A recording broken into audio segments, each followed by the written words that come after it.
అయ్యా, నీ మాట వినే సమయానికి వచ్చాం.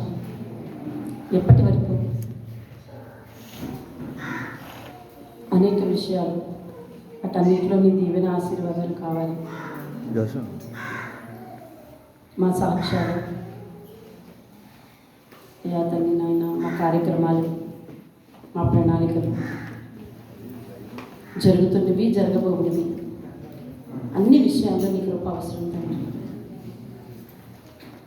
దీవించి ఆశీర్వదించి పరిశుద్ధాత్ముడా ప్రతి ఒక్కరిని ఆవరించి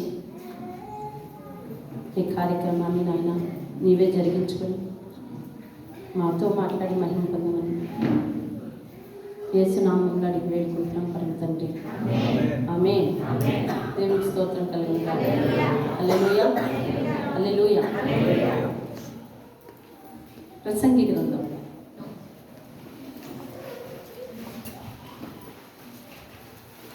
12వ అధ్యాయం.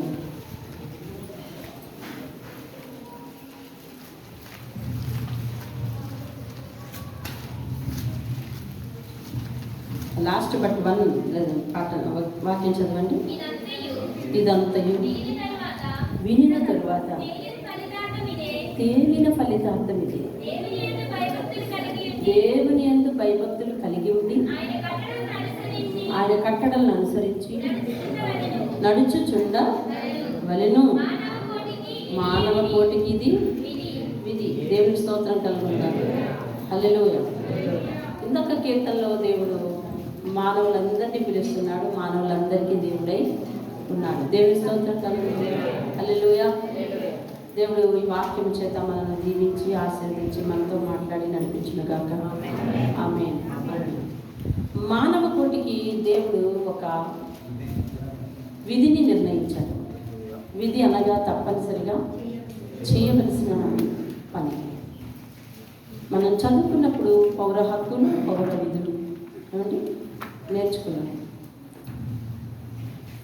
హక్కుల కోసం పోరాడేటప్పుడు ముందు విధులను చేయమని ఏమండి నేర్పించింది సబ్జెక్ట్. అవునా? అది తెలిసిన వారు మాట్లాడండి. అంతేనా? హక్కుల కోసం పోరాడే ముందు పౌరుడు ఏం చేయాలంటండి? విధులు నిర్వర్తించాలి. విధులు నిర్వర్తించిన వాడు శిక్షార్హుడు. హక్కుల కొరకు పోరాడడానికి వాడికి అవకాశం లేదు. చూసారా? విధులు నిర్వర్తించని వాడు, విధి సరిగా చేయని వాడు శిక్షార్హుడు. అదనంగా హక్కుల కోసం పోరాడే అవకాశం వాడికి లేదు. విధులు చేయని వాడు నేరస్తుడు. అట్టివాడు నాకు పలానా హక్కు ఉంది అని అడగటానికి అవకాశం లేదు. అలాగే దేవుడు తన విధిని నిర్ణయించాడు. విధిని నిర్వర్తించని వాడు దేవుని ఎదుట మంచి బహుమానం పొందలేడు. నాకు పలానా హక్కు ఉంది అని దేవుని దగ్గర అడగడానికి అవకాశం లేదు. ఏంటి ఆ విధి? ఏంటి తప్పనిసరిగా చేయవలసిన పని? ఆ కట్టడి ఏమిటి? ఆ నియమం ఏమిటి? ఏం ఆచరించాలనుకో? అదిగో దేవుని వాక్యం చెప్తుంది ఏంటంటే, దేవుని యందు భయభక్తులు కలిగి ఆయన కట్టడలను అనుసరించి నడవాలి. ఆయన కట్టడలను అనుసరించి నడవాలి. ఆ పైన ఒక పదం రాశాడు. ఇదంతా వినిన తరువాత ఏం విన్నాడు? ఇది ప్రసంగి గ్రంథంలో రాసి ఉంది. ఈ ప్రసంగికుడు ఎవరు అంటే సొలొమోను. తన జీవితంలో ఎన్నో ఎత్తు పల్లాలను చూశాడు. దేవుని ప్రత్యక్షతను కనుగొని దేవుని దగ్గర నుంచి ఒక వరము పొందిన వాడు పడిపోయి అన్నీ వ్యర్థం చేసుకొని, అన్నీ పోగొట్టుకుని, ఏమండి అన్నీ నాశనం చేసుకొని, ఏమి నాశనం చేసుకున్నాడో తెలుసా? తనకున్నవన్నీ నాశనం చేసుకున్నాడు. తన తలాంతులు కూడా నాశనం చేసుకున్నాడు. అంటే దేవుడు మనిషికి ఇన్నేటివ్గా కొన్ని వరాలు ఇస్తాడండి. దేవుని దగ్గరికి వచ్చిన వాళ్ళకు ఏమంటే మనం బాహ్యంగా చూసుకుంటాం. నాకు పిల్లలు ఇచ్చాడా లేదా, నాకు కట్టుకోవడానికి ఇచ్చాడా లేదా, నాకు ఇదివరకు కంటే నా ఆరోగ్యాన్ని మెరుగుపరిచాడా లేదా, ఇవన్నీ బాహ్యమైనవి చూస్తూ ఉంటాం. కానీ దేవుడు అంతర్గతంగా కొన్ని ఫలాలు ఇస్తాడు. ఏమంటే ఆత్మ ఫలాలు అంటారు వాటిని. కొన్ని ఫలాలు ఇస్తాడు. మనం అది వరకు కంటే బిహేవియర్లో మారటం కనిపిస్తుంటుంది కొంతమంది. అది వరకు కంటే మన ప్రవర్తనలో విభిన్నంగా దేవునికి ఇష్టకరంగా మార్చుకోవడం అదొకటి కనిపిస్తుంటుంది. అది వరకు కంటే మనం ప్రార్థన పనులుగా మారడం, మన ప్రార్థన అన్ని విషయాల్లో వర్ధిల్లటం. ఏమండి, కొన్నిసార్లు మనం ప్రార్థన చేస్తే దాన్ని పొందుకోవటం, ఇతరులకు ఎవరికైనా ప్రార్థన చేస్తే అది సఫలం అవ్వటం, ఏదైనా దురాత్మ పెట్టినప్పుడు మనం ప్రార్థన చేస్తే అది విడుదల అవ్వటం, ఇలాంటి ఎన్నో వరాలు ఇన్నేటివ్గా మనిషికి ఇచ్చేస్తుంటాడండి దేవుని స్తోత్రం కదా. అది మనం అప్పటికప్పుడు కొన్నిసార్లు దేవునికి ఉపయోగపడుతూ మనం టెస్ట్ చేసుకోవాలి, ఏ వరాలు ఇచ్చాడో మనల్ని. తెలుసా? అర్థమవుతుందా మీకు? కొన్నిసార్లు మనం చాలా దేవునికి దగ్గరగా ఉండి ఆయా సమయాల్లో దేవుడు ఉపయోగించుకుంటున్నప్పుడు మనం ఉపయోగపడి మనము దేవుడు మనకి ఏం వరాలు ఇచ్చాడో మనం టెస్ట్ చేసుకోవాలి. నేను ఆయన నామంలో ఈ ప్రార్థన చేశాను, ఫలించింది అంటే దేవుడు నాకు ఈ వరము దేవుని స్తోత్రం. నువ్వు ప్రార్థన చేస్తే దురాత్మ పోయింది అంటే దేవుడు నీకు వరం ఇచ్చాడు, దేవుడు నీకు వరం ఇచ్చాడు. అర్థమవుతుందండి? కాబట్టి నువ్వు ప్రార్థన చేస్తే రోగం స్వస్థపడిపోయింది అంటే నీకు దేవుడు వరం ఇచ్చాడు. దాన్ని ఏం చేయాలంటే సాధనలో పెట్టాలి.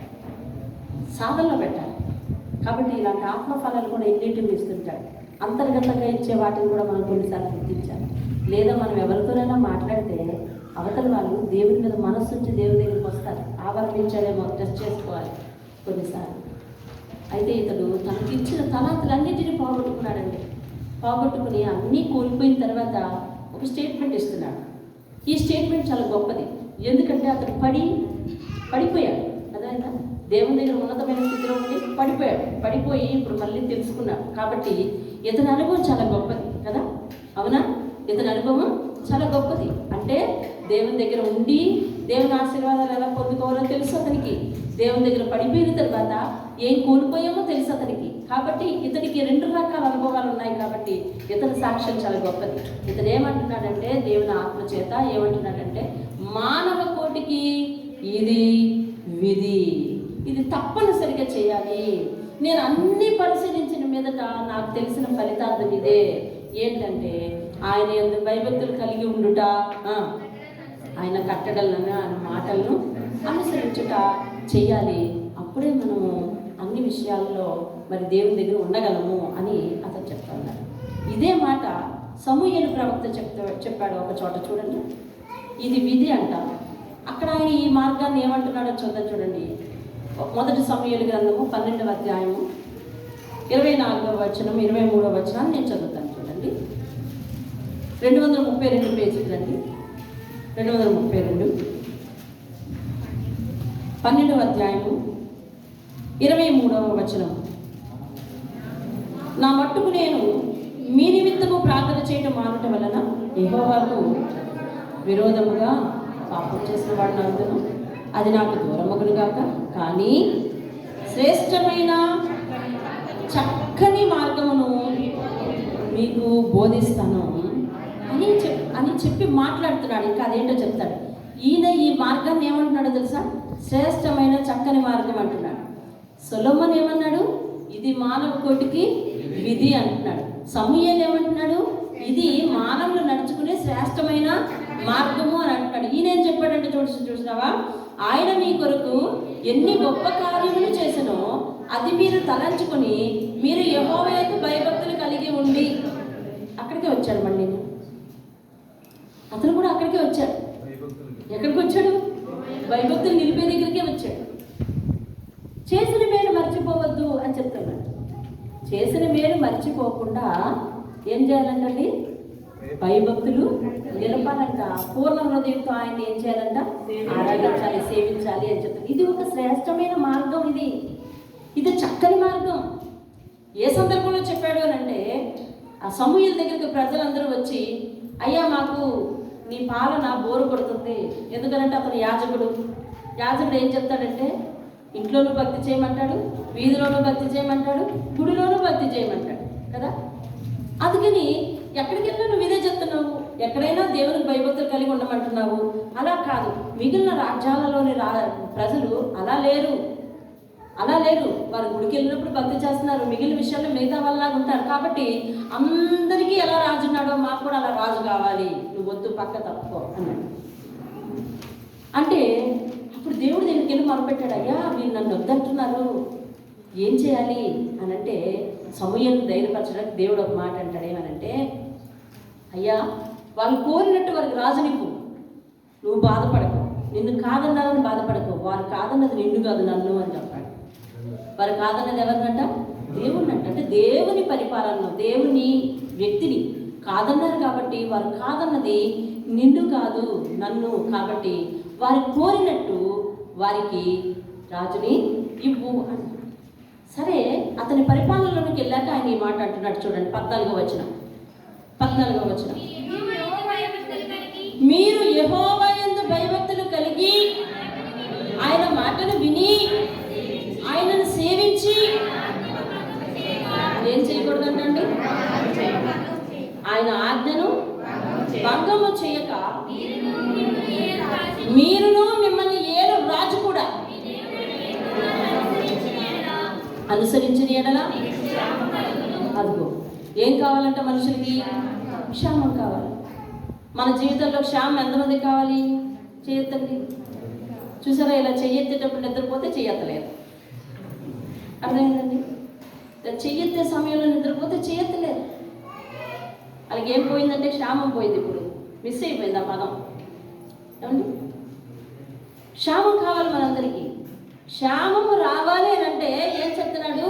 మీరు మీ దేవుడైన మీరును మీ రాజును అనగా మీ కుటుంబ పెద్ద. అదేంటంటే మీ కుటుంబ పెద్ద మీరు అందరూ కూడా. రాజ్యం అంటే ఏం జ్ఞాపకం చేసుకోవాలని రాత్రి దేవుడు చెప్తున్నాడు? మన కుటుంబాన్ని జ్ఞాపకం చేసుకోవాలి. మన కుటుంబంలో రాజు ఎవరు? కుటుంబ పెద్ద. మీరు మీ దేశంలో వాళ్ళు, మీ ప్రజలు, మీ రాజు అందరూ మీ దేవుడైన యెహోవాను అనుసరించిన ఎడల మీకు క్షేమం కలుగుతుంది అని చెబుతూ కిందకు వచ్చి ఒక మాట అంటాడు చూడండి, 23వ వచనం. అయితే నన్ను మీరు తృణీకరించారు కానీ నా మట్టుకు నేను మీ నిమిత్తము ప్రార్థన చేయడం మానను. ఒకవేళ అలా మానితే యెహోవాకు విరుద్ధంగా పాపం చేసిన వాడిని అవుతాను. కానీ మీరు మీ రాజు కూడా ఒక శ్రేష్టమైన చక్కని మార్గం వెంబడి పొండి అన్నాడు. ఒక శ్రేష్టమైన చక్కని మార్గం వెంబడి పొండి అంటున్నాడు. ఏంటా శ్రేష్టమైన చక్కని మార్గం? ఇప్పుడు వాళ్ళకి రాజు మారాడు కదా. అవును. ఇప్పుడు వాళ్ళని ఏమని గుర్తుపెట్టుకోమంటున్నాడంటే, ఇదిగో దేవుడు మీరు అడిగింది ఇచ్చాడు కాబట్టి మీరు గత కాలంలో దేవుడు మీకోసం ఎన్ని గొప్ప కార్యాలు చేశారో మర్చిపోకండి. అడిగింది ఇస్తున్న దేవుని దగ్గర మనం ఫస్ట్ పే చేయాల్సిన అటెన్షన్ ఏంటంటే గతకాల మేలులకు మనము కృతజ్ఞతలు చెప్తూనే ఉండాలి. హల్లెలూయా. ఏమన్నాడు దేవుడు? అడిగింది ఇచ్చినందుకు ఆయనకి ఇవ్వవలసిన మొదటి బహుమతి ఏంటంటే గతకాల కార్యములకు కృతజ్ఞతలు చెల్లించాలి. గతకాల కార్యములు గుర్తుండడం చాలా కష్టం. అలా గుర్తుంటే మధ్యలో మనం జారిపోం. రాత్రి అన్నాడు జారిపోయే బలహీనత కలిగిన విశ్వాసం. దాన్ని ఇంకా విశ్వాసం అని పేరు పెట్టుకోవడం ఎందుకేగా? జారిపోయింది, జారిపోకూడదు. రాత్రి దేవుడు చెప్తున్నాడు ఏమనంటే, రాత్రి దేవుడు ఏమని చెప్తున్నాడంటే, కష్టం వచ్చిందంట, ఇశ్రాయేలు ప్రజలు దేవుని దగ్గరికి వచ్చారంట, మొరపెట్టుకున్నారంట, దేవుడు వారి ప్రార్థన విన్నాడంట, ప్రార్థనకు ప్రతిఫలము దయచేశాడంట. అక్కడ వరకు వరుస బాగానే ఉంది. ఆ తరువాత వారు ఎలా ఉండాలని దేవుడు కోరుకుంటున్నాడంటే సాక్షిగా ఉండాలని చెప్తున్నాడు, సాక్ష్యాన్ని నిలబెట్టుకోవాలని చెప్తున్నాడు, సాగిల పడాలని చెప్తున్నాడు, సంబంధించి మాట వినాలని చెప్తున్నాడు. ఇది జరగటం లేదు. అందుకని దేవుడు మీరు కోరింది ఇస్తే మీ జీవితంలో మీరు కోరింది ఇచ్చారని చెప్తున్నారు. ఇప్పుడు సాక్ష్యం. నేను కోరుతున్నాను దాన్ని పొందుకుంటున్నానని చెప్తున్నారు మీరు సాక్ష్యం. దేవుడు నేను అడిగింది ఇస్తానని చెప్తున్నారు సాక్ష్యం. నా ప్రార్థన ఫలించిందని చెప్తున్నారు మీరు సాక్ష్యం. అర్థమవుతుందా? సంఘం ప్రార్థించింది, ప్రార్థన ఫలిస్తుందని చెప్తున్నారు మీరు సాక్ష్యం. అయితే మీ ప్రార్థన దేవుడు విని మీకు గొప్ప కార్యాలు చేశాడు కాబట్టి గతకాలంలో కూడా ఎన్ని కార్యాలు చేశారో దాన్ని జ్ఞాపకం పెట్టుకొని అతని దగ్గర ఏముండాలంట? భయభక్తులు కలిగి ఉండాలి. ఇది చాలా శ్రేష్టమైన మార్గం అండి. ఏ మార్గం అంటే ఇది? శ్రేష్టమైన చక్కని మార్గం ఇది. ఈ తోవ తెలుసా నీకు? వేరొక మేలు పొందుకోవాలంటే ఇదే తోవని తెలుసా? వేరొక దీవెన పొందుకోవాలంటే ఇదే తోవని తెలుసా? ఏది అలా తెలిస్తే గతకాలంలో నీ జీవితంలో దేవుడు చేసిన కార్యాలకు ఎన్ని స్తుతులు చెల్లించావు, ఎలా సాక్షిగా నిలబడ్డావు చెప్పు. కష్టకాలంలో మీరందరూ మీ సమర్పణలు జ్ఞాపకం చేసుకోండి నాతో సహా. ఆ కష్టంలో ఉన్నప్పుడు, ఆ ఊపిలో ఉన్నప్పుడు, ఆ శ్రమలో ఉన్నప్పుడు ఏమని ప్రార్థన చేశావు? ఎన్ని స్తుతులు చెల్లించావు? ఎంత విశ్వాసం కలిగి ఉన్నావు? ఇచ్చిన సాక్ష్యాలు ఏమైనాయి? ఆ సాక్ష్యాల ప్రకారం కృతజ్ఞత కలిగి జీవించావా? అది చెప్తున్నాడు. అలా లేదా? అయితే నీవు తప్పు మార్గంలో ఉన్నావు. ఇప్పుడు శ్రేష్టమైన చక్కని మార్గం నేను నీకు వినిపిస్తాను, వినండి. మీరు ఎలా ఉన్నా, ఎక్కడ ఉన్నా ఒక విషయాన్ని జ్ఞాపకం చేసుకోవాలి. దేవుడు మీ కొరకు గత కాలంలో ఎన్ని గొప్ప కార్యాలు చేశారో అవి జ్ఞాపకం చేసుకుంటూ నడవాలి. దేవుడికి స్తోత్రం. మనమందరం ఒక మాట చాలా ఊతపదంగా అంటాము, తెలిసి అంటాము. చాలా మంది డెప్త్లు తెలిసి అంటారు, కొంతమంది ఊతపదంగా అంటారు. ఏమిటో తెలుసా? ఈరోజు నేను ఇలా ఉన్నానంటే అది దేవుని సెలవేనండి అంటారు. అవునా? ఆ ఒక్క మాటలో నువ్వు పడిన కష్టాలన్నింటిలో దేవుని విడిపింపు, దేవుని కృప, ఏమిటి దేవుడు చేసిన మేలు, దేవుడు చూపించిన జాలి, ఏమిటి దేవుడు నీకు ఇచ్చిన యోగ్యత ఎన్నో ఇమిడి ఉన్నాయి అని చాలా సింపుల్గా ఉపయోగిస్తాం ఆ పదాన్ని. సరే, అది వ్యక్తం చేయడానికి వేరే పదాలు ఉన్నాయంటే లేవండి. నేను ఈరోజు ఇలా ఉన్నానంటే కారణం ఆయన కృపే. కానీ నువ్వు పెదాలతో చెప్తున్నావా సాక్ష్యాన్ని? డెప్త్తో చెప్తున్నావా? నీ గతకాల చరిత్రనంతా జ్ఞాపకం చేసుకొని చెప్తున్నావా? గతకాల చరిత్రలో నిన్ను పైకి లేవనెత్తిన దేవునికి కృతజ్ఞతా భావంతో చెప్తున్నావా? ఆయన దగ్గర ఒక గ్రాటిట్యూడ్ ఉందా? అనగా కృతజ్ఞత చెల్లించే భావం ఉందా?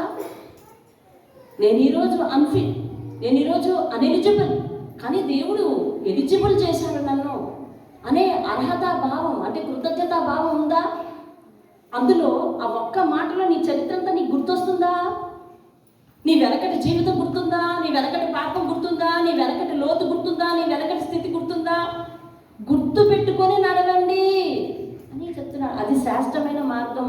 ఆ డెప్త్ కోల్పోయారో మీరు ఇబ్బంది పడతారు అని సమయం చెప్తున్నాను. నేను మీకోసం ఎప్పుడు ప్రార్థన చేస్తాను. అయ్యా, ఆ రోజు వాళ్ళని నువ్వు నడిపించవయ్యా. అయ్యా, ఆ రోజు వాళ్ళ జీవితంలో ఇలాంటి మేలు చేసావయ్యా. తెలుసా, నీకు జరిగిన మేలు నువ్వు మర్చిపోవచ్చు, కానీ సేవకుడు మర్చిపోకూడదు. మర్చిపోతే ఏంటంట చెప్పు? పాపం చేసినట్ట. పాపం చేస్తే ఏమొస్తుంది? ఇక శ్రమే వస్తుంది. అర్థమవుతుందా? ఇప్పుడు సత్యము మనం సాక్ష్యం చెప్తుంది, మరణం నుంచి నన్ను రక్షించాడు అని. ఆ మేలు తనైనా మర్చిపోతుందేమో, కానీ నేను మర్చిపోకూడదు. తెలిసిన ఎందుకనంటే మీ జీవితంలో ఎన్ని గొప్ప కార్యాలు చేశాడో, ఎలాంటి ప్రార్థన నిలబెట్టాడో అది నేను మర్చిపోయి నేను నడిస్తే మీ నిమిత్తము నేను యెహోవా ఎదుట పాపం చేసి లెక్క. అది సమయం తను బట్టి తను చెప్పుకుంటాడు. యాజకుడు చేసే పని ఇది. మరి నువ్వు నీ సాక్ష్యాన్ని నువ్వు నిలబెట్టుకోవాలి కదా, నీ సాక్ష్యాన్ని నువ్వు నిలబెట్టుకోవాలి కదా. ఎంత గొప్ప కార్యం చేశాడో అది భరించిన వాళ్ళు ఎవరు? మీరు కదమ్మా. నా స్థితి గురించి నేను చెప్తున్నాను, భరించింది మీరు నేనమ్మా. నేను ఆ లోతు, ఆ డెప్త్ ఎవరికి తెలియాలి? నాకు తెలియాలి. అటువంటి స్థితిలో ఏ మానవ శక్తి నిన్ను ఉద్ధరించలేదు. దేవుని కృపే, మన దేవుని హస్తమే మనం పైకి తీసి లేవనెత్తింది. లేకపోతే ఎంతమంది పోవట్లేదు? మనం గొప్పవాళ్ళమా? ఎంతమంది వాళ్ళ జీవితాల నుంచి లేవలేని స్థితిలోనే ఉన్నారు. ఎంతమంది ఇతరుల ఇళ్లలో బానిసలైపోయి ఉన్నారు. ఎంతమంది తల్లిదండ్రులు వాళ్ళ పిల్లలను పోషించలేక వదిలిపెట్టి ఉన్నారు. ఈరోజు నేను ఎలా ఉండడానికి గల కారణం ఏమిటి అంటే ఆయన కృప. అంటే నా జీవితం చెదిరిపోకుండా నా కోసం ఒక పునర్నిర్మాణం చేయడం కోసం నాకు సంబంధించిన అన్ని వ్యవస్థలను దేవుడు కాచి నిలబెడుతున్నాడండి. దేవుడికి స్తోత్రం. హల్లెలూయా. నిజమే, మా కడు పేదరికంలో ఎప్పుడు కూడా మా తల్లిదండ్రులు మమ్మల్ని వదిలేసి వెళ్ళిపోవాలని అనుకోలేదు. అలాంటి సాక్ష్యాలు ఎన్ని వింటలేదు? పిల్లల్ని పోషించలేక పిల్లల్ని విషమించి చంపిన తల్లిదండ్రులు ఎంతమంది కనపడలేదు?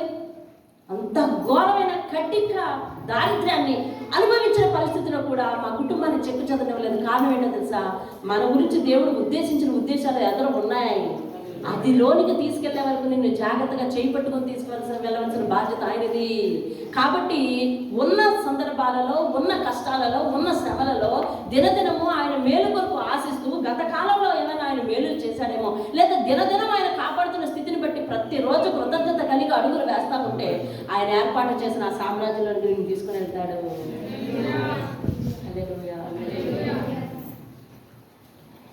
మీకు అర్థమవుతుందా? వీళ్ళు చాలా మందికి తెలిసే ఉండొచ్చు.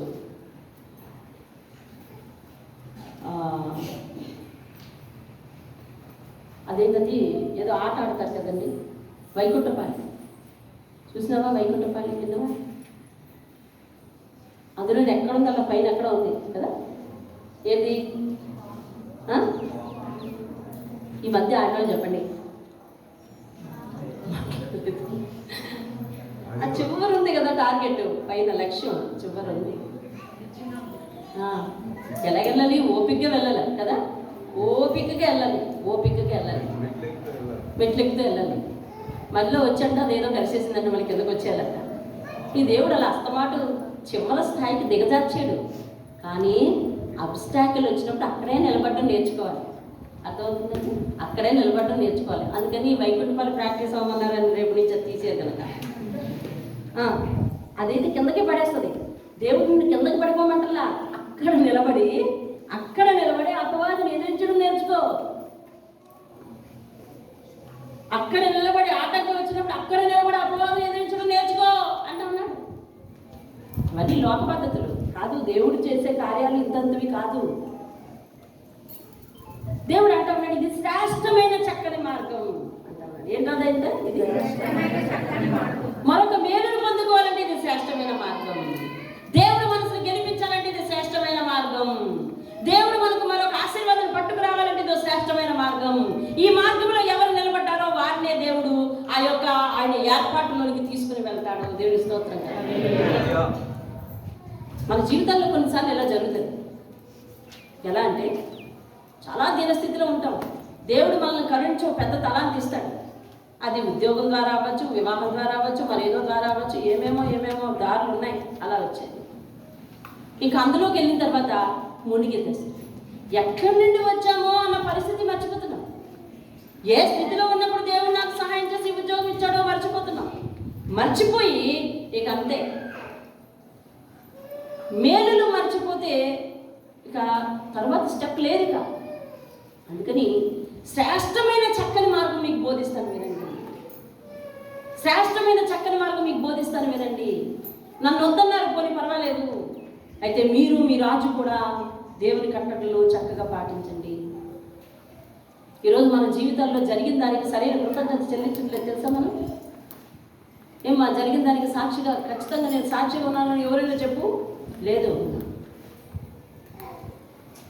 ఆయన నమ్మకంగా ఆయన పాదాల దగ్గర పడున్నానని చెప్పు. ఎలాంటి లోతులోంచి నిన్ను తీశాడు? తీస్తే ఈరోజు దేవునితో మనకు లావాదేవీలు ఉన్నాయి. చాలా తెలుసా, చాలా లావాదేవీలు ఇచ్చిపుచ్చుకోవడంలో తేడాలు వచ్చేస్తున్నాయి ఆయన దగ్గర. అర్థమైందండి? ఆయనకి ఇచ్చే దాంట్లో తేడా, పుచ్చుకునే దాంట్లో తేడా, ఆయన దగ్గర ఉండే దాంట్లో తేడా, ఆయనకి ఇచ్చే సమయంలో తేడా. శ్రేష్టమైన సమయాన్ని దేవుడికి ఇవ్వమంటే మనం అంతా ఖర్చు పెట్టుకుని మిగిలిన సమయాన్ని ఇస్తున్నాం. అర్థమవుతుందండి? పర్వాలేదు తేడానండి పిల్లలు. మనం మిగిలిన సమయాన్ని ఇస్తున్నాం. మీకు దొరికిన ఖాళీ సమయాన్ని బట్టి దేవునికి స్తుతులు చెల్లించండి అంటే ఎంతమంది చెల్లిస్తారు చెప్పండి? మీ ఖాళీ సమయాన్ని ఎలాగా మీరు యూటిలైజ్ చేస్తారో చెప్పాలి. ముఖ్యంగా అంటే మమ్మల్ని అంటున్నారమ్మంటే నేను అనుకోవడానికి వెళ్ళలేదు. మీకు చాలా ధన్యత ఉంది. అక్కడ వృద్ధులందరూ మీకు చాలా ఖాళీ సమయం దొరుకుతుందా, ఉందా లేదా చెప్పండి. చేయొద్దు, చూపించండి. మా ఖాళీ సమయం లేదమ్మా, ఇప్పటికే మేము ఇంట్లో చాలా పని చేసేస్తున్నాం అన్న వాళ్ళు ఎవరైనా ఉన్నారా? మీకు ఖాళీ సమయం ఉందా లేదా చెప్పండి. చేయి చూపించండి అమ్మా. అదిగో ఉంది, ఖాళీ సమయం ఉంది. మీ ఖాళీ సమయాన్ని ఏం చేస్తారు మీరు? ఏమండి? కుటుంబం కొరకు, సంఘం కొరకు ప్రార్థించేవారుగా ఉండాలి. అంతేగాని వీధి సభలు, పార్లమెంటు సభలు ఇట్లాంటివి చేయకూడదండి. అర్థమవుతుందండి? బైబిల్లో ప్రత్యేకంగా చెప్పబడింది అదేనండి. నేను కూడా అమ్మమ్మనే, దయచేసి మిమ్మల్ని అంటున్నాను అనుకోవద్దు. నేను కూడా అమ్మమ్మనే, నేను కూడా ముసలిదాన్నే. ముసలమ్మ ముచ్చట్లు కట్టి పెట్టమన్నాడు అంటే అర్థం ఏంటి? అందులో ఏమి లేదు తెలుసా? దోషం ఉంది, అందులో మంచి లేదు, లాభం లేదు. ఆ ముచ్చట్లొద్దు. దేవుని దగ్గర ప్రార్థన చెయ్యు. నీ కుటుంబాన్ని దేవుడు గతకాలంలో నీ కుటుంబం కోసం ఎందుకు? నిన్ను ఏమన్నా మరణపాయ స్థితిలో నుంచి రక్షించాడేమో. నీ వృద్ధాప్యంలో నీ వయసుకి ఎంతోమంది చనిపోయి ఉన్నారు, నువ్వు బ్రతుకున్నావు కదా. నేను బ్రతుకున్నాను కదా. అదేంటండి? ముందు నేను దేవుని సన్నిధికి వెళ్ళి అయ్యా నన్ను బ్రతుకుంచావు, నీకు స్తోత్రం అని చెప్తా ఫస్ట్. రెండవది నాకు ఈరోజు ఆహారం ఇచ్చినందుకు స్తోత్రం చెప్తాను. ఆ తర్వాత నా ప్రార్థన సాగిస్తాను. ఎందుకంటే ఈ రెండింటి విషయంలో నేను చాలా పేదదాన్ని, ఆయుష్ లేని పేదదాన్ని. అదేంటండి? మొన్న సాక్ష్యం చెప్పాను. మళ్ళీ దేవుడు ఏం చేశాడు? మా ఇద్దరు గంట ఆయుష్ను పొడిగించాడు. ఎవరు చెప్పారు? దేవుడే చెప్పాడు. ఇద్దరికి ఆయుష్ పొడిగించాడు. అంటే మళ్ళీ నన్ను ఎక్స్టెండ్ చేశాడు. కాబట్టి అసలు ఎక్స్టెండ్ చేసినందుకు నేను ఆ పని చేయాలి. కాబట్టి మీరు మీ ఖాళీ సమయాన్ని ఎలా ఉపయోగిస్తారో ఇంకా మీ ఆయుష్ అంత పొడిగిస్తాడండి. అంతే. దేవునికి స్తోత్రం. మీరు దేవునికి స్తుతులు చెల్లించే పాత్ర నిన్నుంచకపోతే ఎవరు ఉంచుతాడు? మీరు దేవునికి పనికొచ్చే ఆయన నిన్నుంచకపోతే ఎవరు ఉంచుతాడు? అర్థమవుతుందా? మీరు దేవునికి సాక్షిగా నిలబడే ఒక వస్తువు కాబట్టి నీకు మేలు చేయకపోతే ఎవరికి మేలు చేస్తాడు? కాబట్టి నువ్వు ఈ రోజు ఇలా చెప్పచ్చు, మేలులన్నీ నావి. చెప్పు, మేలులన్నీ నావి. దేవునికి స్తోత్రం. మేలులన్నీ నావి. దేవుడు నీ కొరకు ఎన్నో గొప్ప కార్యాలు చేసి ఉన్నాడంట. దేవునికి స్తోత్రం. హల్లెలూయా. ఒక శుక్రవారం ప్రార్థనలో దేవుడు ఒక మాట మాట్లాడుతున్నాడు, వినండి. నేను అవసరమైతే ఈ మాట చెప్పి ఈ వాక్యాన్ని వచ్చే వారానికి. మన ఈ నాలుకను దేవునికి స్తుతి చెల్లించడం నేర్పించాలంట. ఏం నేర్పించాలంటే, నాలుకను దేవునికి ఏం నేర్పించాలంటే స్తుతి చెల్లించడం నేర్పించాలి. ముందు నీకు చేసిన ఉపకారాలకు ఇప్పుడు ఏమని చెప్పాడు? శ్రేష్టమైన చక్కని మార్గం ఏంటి? నీ కొరకు చేసిన ఉపకారాలకు స్తుతి చెల్లించడం ఏమిటి? స్తుతి చెల్లించడం నేర్చుకుంటే ఆ నాలుక మీరు అడిచి ఉంటారు. మీరు చూడండి, స్తుతి చెల్లించడం నేర్చుకుంటే ఆ నాలుకకు కృతజ్ఞతాభావం అలవడుతుంది. ఎప్పుడు స్తుతి చెల్లించగలను? కృతజ్ఞతాభావం నేర్చుకుంటేనే చెల్లించగలను. కాబట్టి ముందు స్తుతి చెప్పడం నేర్చుకుంటాయా, గత కాలంలో ఇన్ని ఉపకారం చేసావు నాయన అని మీ నాలుకకు స్తుతి చేయడం నేర్పిస్తే ఆ నాలుక మనకి ఏమి నేర్పిస్తుంది అని తెలుసండి? కృతజ్ఞతాభావం నేర్పిస్తుంది. ఏమి నేర్పిస్తుందండి? ఎవరి మీద? దేవుడి మీద కృతజ్ఞతాభావం నేర్పిస్తుంది. ఎవరి మీద కృతజ్ఞతాభావం నేర్పిస్తుంది? దేవుని మీద కృతజ్ఞతాభావం నేర్పిస్తారు. చెప్పండి, కృతజ్ఞతాభావం నేర్చుకున్న నాలుక ఏం చేస్తుందని తెలుసా? ఆయన మీద ఆధారపడడం నేర్చుకుంటుందంట. అర్థమవుతుందా మీకు? మరలా చెప్తాను. మీ నాలుకకు స్తుతి చెల్లించడం నేర్పిస్తే, గతకాల మేలులకు స్తుతి చెల్లించడం నేర్పిస్తే మీలో ఒక కృతజ్ఞతాభావాన్ని పుట్టిస్తుందట. కృతజ్ఞతాభావం నేర్పిస్తే ఆ నాలుక దేవుని మీద ఆనుకోవడం నేర్చుకుంటుందట. ఈ ఆనుకుంది దేనికి? మరో మేలు కోసం, మరో ఆశీర్వాదం కోసం దేవుని మీద ఆనుకుంది. ఆనుకున్న నాలుక ఆ మేలు ఎప్పుడైతే పొందుకుందో దేవునికి భయపడటం నేర్చుకుంటుందట. దేవుని స్తోత్రం. ఆయనైనా ఆధారం, నా ప్రార్థన ఆలకించాడు, నాతో ఉన్నాడు, నాకు మేలు దయచేశాడు అని ఆయనకు భయపడడం నేర్చుకుంటుందంట. ఆఖరికి ఫైనల్గా భయపడిన నాలుక సాగిల పడడం నేర్చుకుంటుందట. దేవుని స్తోత్రం. హల్లెలూయా. ఈ దగ్గర సాగిలు పడితేనే కదా నాకు ఇలాంటివన్నీ వచ్చాయి. మొన్న ఆదుకున్నాడు, గత కాలంలో ఎన్నో గొప్ప మేలు చేశాడు కాబట్టి అని నేను ఆయన దగ్గరే సాగిలు పడి ఉంటాను అని నేర్చుకుంటుంది. అలా సాగిలు పడిన వారికి దేవుడు మళ్ళీ ఏమి ఇస్తాడు? ఆశీర్వాదం ఇస్తాడు. ఆ సాగిల పాటు నేర్చుకున్న నాలుక ఆశీర్వాదాలతో నింపబడుతుంది. దేవుని స్తోత్రం. అంటే ఏం చేయాలి? మీ నాలుకకు స్తుతి చేయడం నేర్పించాలి. స్తుతి చేయడం నేర్పిస్తే కృతజ్ఞత నేర్చుకుంటుంది. కృతజ్ఞత నేర్పిస్తే ఏం చేస్తుంది? ఆనుకొనడం నేర్చుకుంటుంది. ఆనుకొనడం నేర్చుకుంటే అందులోంచి దేవుడు విడిపించుతుంది. భయపడడం నేర్చుకుంటుంది. భయపడడం నేర్చుకున్న నాలుక సాగిల పడుతుంది. సాగిల పడడం నేర్చుకున్న నాలుక మనకు ఆశీర్వాదాలను తీసుకొస్తుంది. దేవుని స్తోత్రం. హల్లెలూయా. అందుకని ఆ స్తుతిని మర్చిపోవద్దు. ఆ కృతజ్ఞతలు చెల్లించడం మర్చిపోవద్దు. ఏమండి, ఒక వాక్యాన్ని మీకు చూపిస్తాను చూడండి. 2వ దినవృత్తాంతాల గ్రంథం. సమయం అయిపోతుంది. నేను క్లుప్తంగా 12వ అధ్యాయము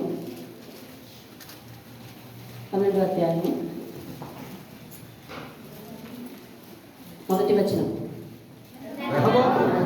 రెహబాము రాజ్యము స్థిరపడి తాను బలపరచబడిన తరువాత అతడును ఇశ్రాయేలీలందరూ విసర్జించి వారు యెహోవా యేహోవా ద్రోహం చాలండి. విసర్జించి అయిపోయింది, ఇక విడిచిపెట్టారు. ఎప్పుడు విడిచిపెట్టారు? ఆ పాయింట్ గ్యాదర్ చేయండి. స్థిరపడిన తర్వాత రాజ్యం స్థిరపడిన తర్వాత రాజ్యము స్థిరపడిన తరువాత, బలపరచబడిన తరువాత, స్థిరపడ్డారంట, బలపడ్డారంట. చూసావా? స్థిరపడ్డారు, బలపడ్డారు. ఇది ఇప్పుడు వస్తుంది, జబ్బు వచ్చే మార్గం అన్నమాట ఇది. అర్థమైందండి? జబ్బు ఎక్కడయ్యా? అవిశ్వాసం అనే జబ్బు ఎక్కడ అంటుకుంటుందయ్యా? అర్థమవుతుందా? అవిధేయత అనే జబ్బు ఎక్కడ అంటుకుంటుంది? భక్తిహీనత అనే జబ్బు ఎక్కడ అంటుకుంటుంది? ఎక్కడ అంటుకుంటుందంటే స్థిరపడిన తరువాత, బలపడిన తరువాత. అప్పుడే మనము ఎక్కువ ఆరోగ్యంగా ఉండడానికి, ఆత్మీయంగా ఉండడానికి ప్రయత్నం చేయాలి. దేవుని స్తోత్రం కలుగుతుంది. అంటే ఏం చేయమన్నాడు? సమూయేలు చెప్పాడు చక్కటి మార్గం. ఏంటది? మీ కొరకు కాదు, మీ కొరకు ఆయన ఎన్ని గొప్ప కార్యాలు చేశానో దానిని తలంచుకుని, అది కదా శ్రేష్టమైన మార్గం. ఆ శ్రేష్టమైన మార్గంలో ఉండడం నేర్చుకోవాలి. ఎప్పుడు? స్థిరపడిన తర్వాత, బలపడిన తర్వాత. మనం స్థిరపడక ముందు, బలపడక ముందు దేవుని దగ్గర భయభక్తులు చూపిస్తున్నాం. అందులో దేవుడు దోషం చెప్పలేదు. స్థిరపడక ముందు బాగానే ఉంటున్నాం. స్థిరపడిన తరువాత, బలపడిన తరువాత జబ్బు అంటుకునే సమయం ఉందట. అందుకని అంటున్నాడు, మీకు తెలియటం లేదు నెక్స్ట్ స్టెప్ ఆశీర్వాదానికి ఎలా వెళ్ళాలో. కాబట్టి శ్రేష్టమైన మార్గం మీకు చెప్తాను. మీరు ఒక మంచి మార్గం చెప్తాను. మీరు ఆయన చేసిన గొప్ప కార్యాలు అందుకుని వచ్చావు కదా, స్థిరపడ్డావు కదా, బలపడ్డావు కదా. ఆ గొప్ప కార్యాలన్నీ తలంచుకొని ఆయన మాట విని, ఆయన ఆజ్ఞలను భయభక్తులు కలిగి ఉండు. ఇది శ్రేష్టమైన మార్గం. కానీ వాళ్ళు ఏం చేశారంట? దేని తర్వాత? స్థిరపడిన తర్వాత. ఎవరు వాళ్ళు? ఆ పేరు చెప్పండి. ఎవరు వాళ్ళు? ఇశ్రాయేలీలే. రెహబాము వాళ్ళ రాజ్యము అంట. రెహబాము ఎవరో తెలుసా? రెహబాము ఎవరో తెలుసా? సొలొమోను కుమారుడు. సొలొమోను ఏం చేశాడు? రెహబాము చేసిందే చేశాడు.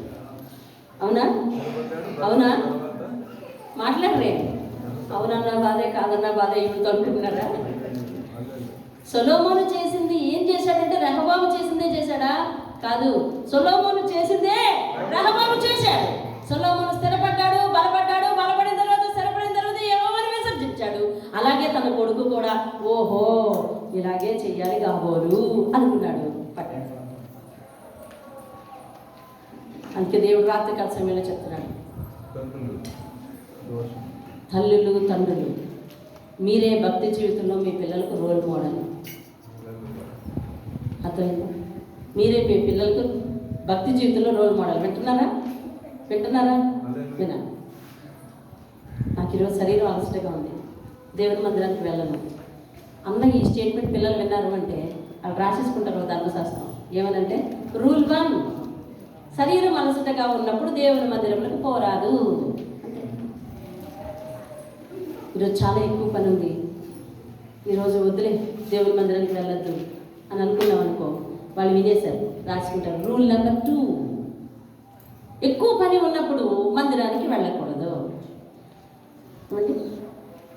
వివాహ సంబంధమైన మహోత్సవాలు వచ్చినప్పుడు, పార్టీలు వచ్చినప్పుడు, ఫంక్షన్లు వచ్చినప్పుడు, అయ్యో వాళ్ళందరూ మనల్ని పిలిచారు, మనం వెళ్ళకపోతే ఏమనుకుంటారు, ఫోన్ లేకపోతే పోయింది, ఆవిడకి ఏదో ఒకటి చెప్పచ్చు అని వెళ్ళిపోయారు అనుకోండి. పిల్లలు చూస్తారు, సర్దుకుంటారా అమ్మ ప్రార్థన కదే అన్నాడు అనుకోండి.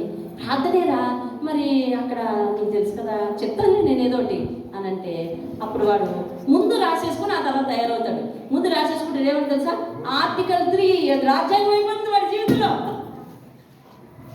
ఇప్పుడు ఆర్టికల్ అయిపోయింది చూసావా? దేవుడు పలికించే మాటలండి ఇవన్నీ, నేను ఎక్కడ వెళ్ళలేదు. ముందు రూలు, ముందు నియమము, అదేమైంది చివరికి ఆర్టికల్ అయిపోయింది. ఆర్టికల్ 3, వివాహ సంబంధమైన కార్యక్రమాలు వచ్చినప్పుడు దాన్ని విడిచిపెట్టి సేవకులకి ఏదోలాగా నచ్చ చెప్పేసి ఫోన్ అయితే చేద్దాంలే, మనం చేయకపోయిన పర్లేదు, ఆవిడే చేస్తాం సాయంత్రానికి, అంతేనా?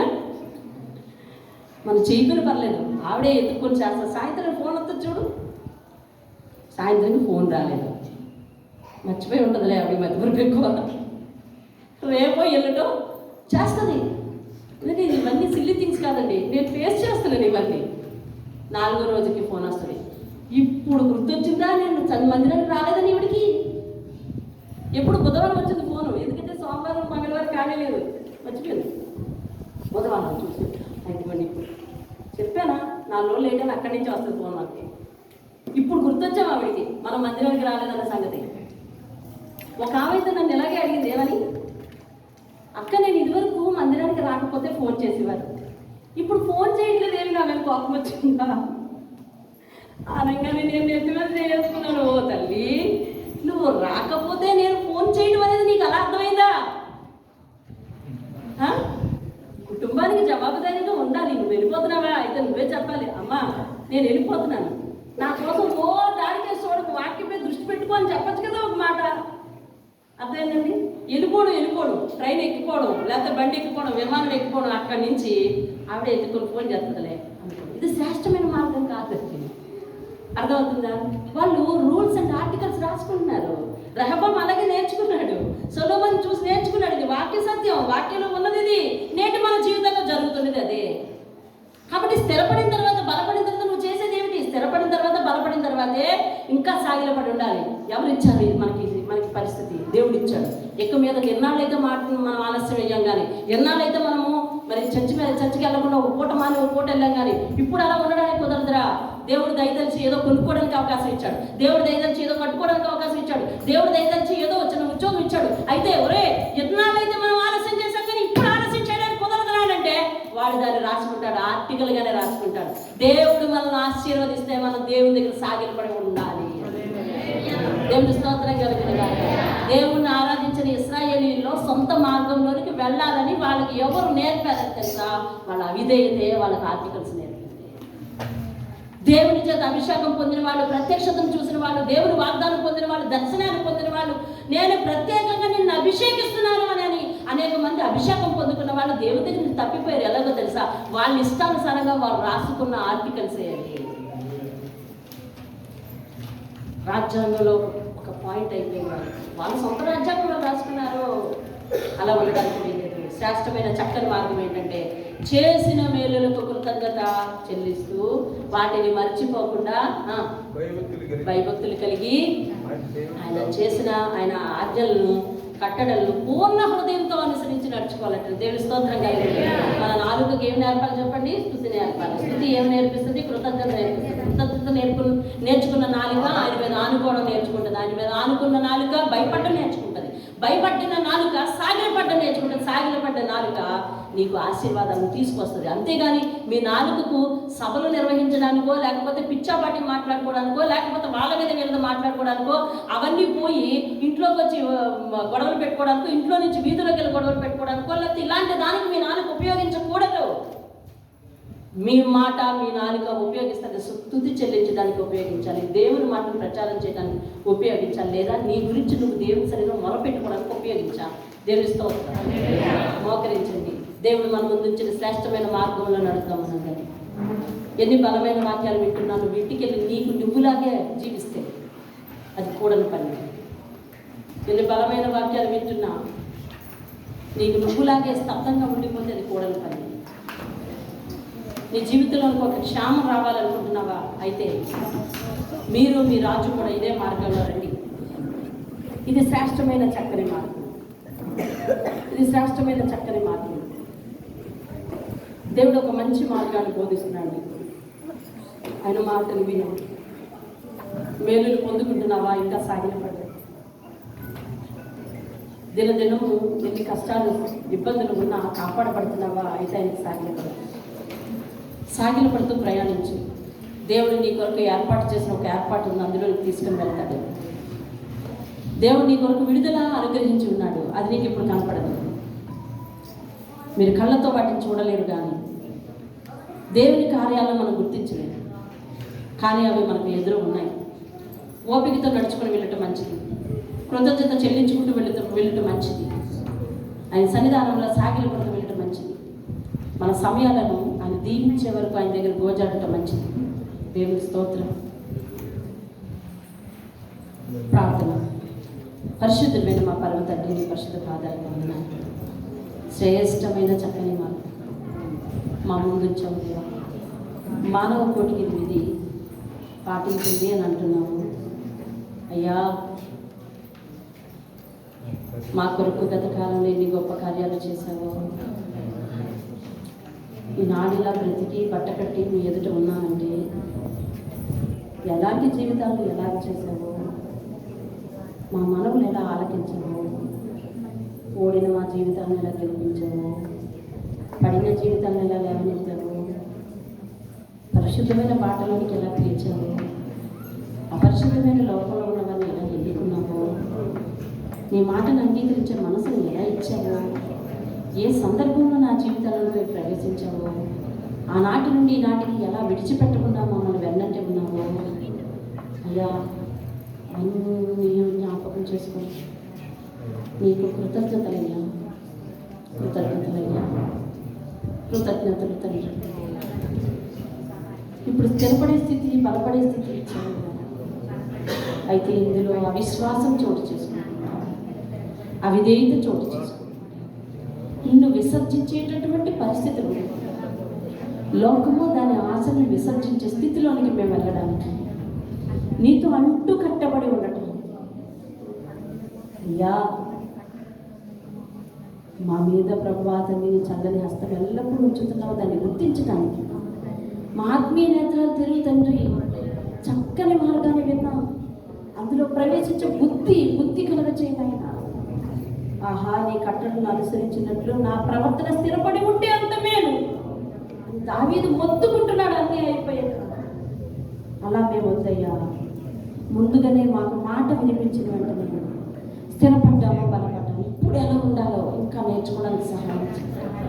ఇప్పుడు ఎంత భక్తిగా ఉండాలో నేర్చుకోవడానికి సహాయం చేయండి. సాక్ష్యం ఇచ్చే సాక్ష్యాన్ని ఎలా నిలబెట్టుకోవాలో మాకు నేర్పించి, దానిలో పడిపోకుండా మేము ఉండాలి బాబు.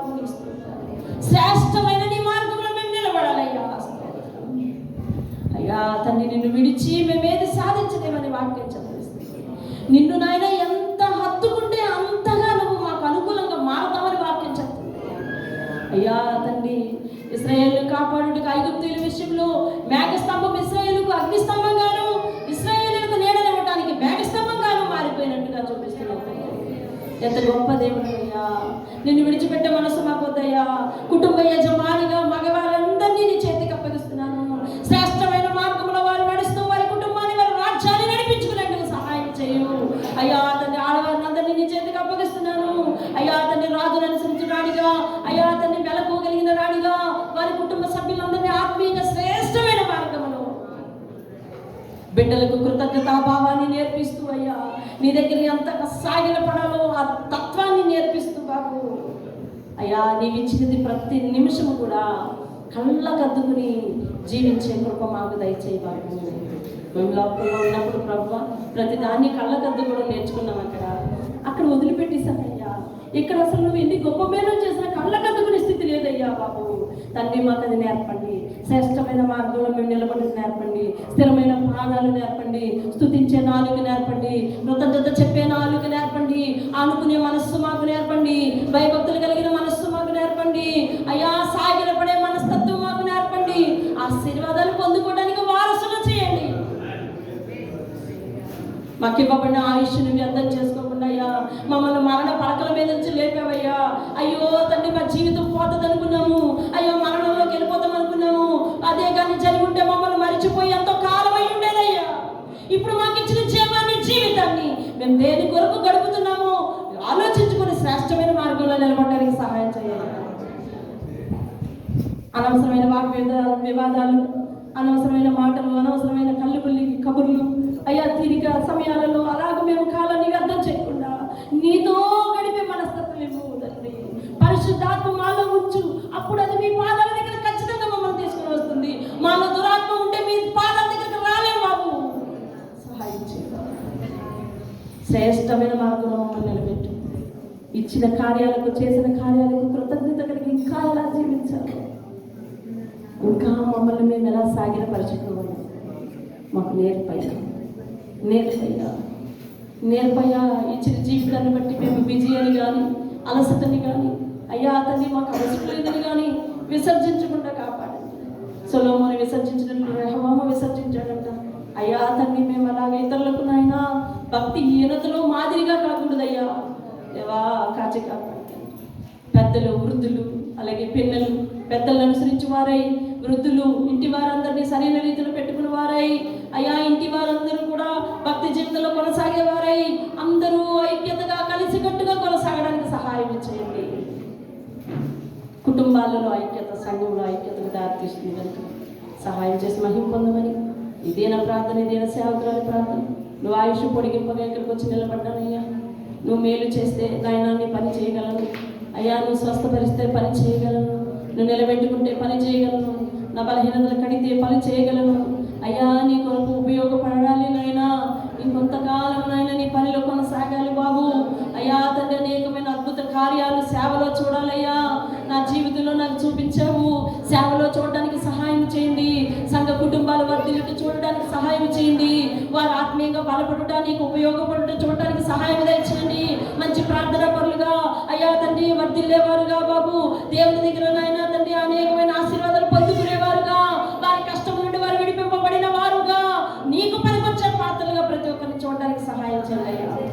ఉద్రేకం కలిగి చెప్పిన ప్రతి సాక్ష్యమే కానీ, కృతజ్ఞతతో చెప్పిన ప్రతి సాక్ష్యమే కానీ మీరు విన్నారు కనుక వారిని మీ అరచేతిలో చెక్కుకొని రక్షించి కాపాడి సాక్ష్యం నుంచి పడిపోకుండా శ్రేష్టమైన మార్గంలో మా అందరినీ నిలబెట్టమని అడిగి వేడుకుంటున్నాను పరమ తండ్రి. ఆమేన్, ఆమేన్.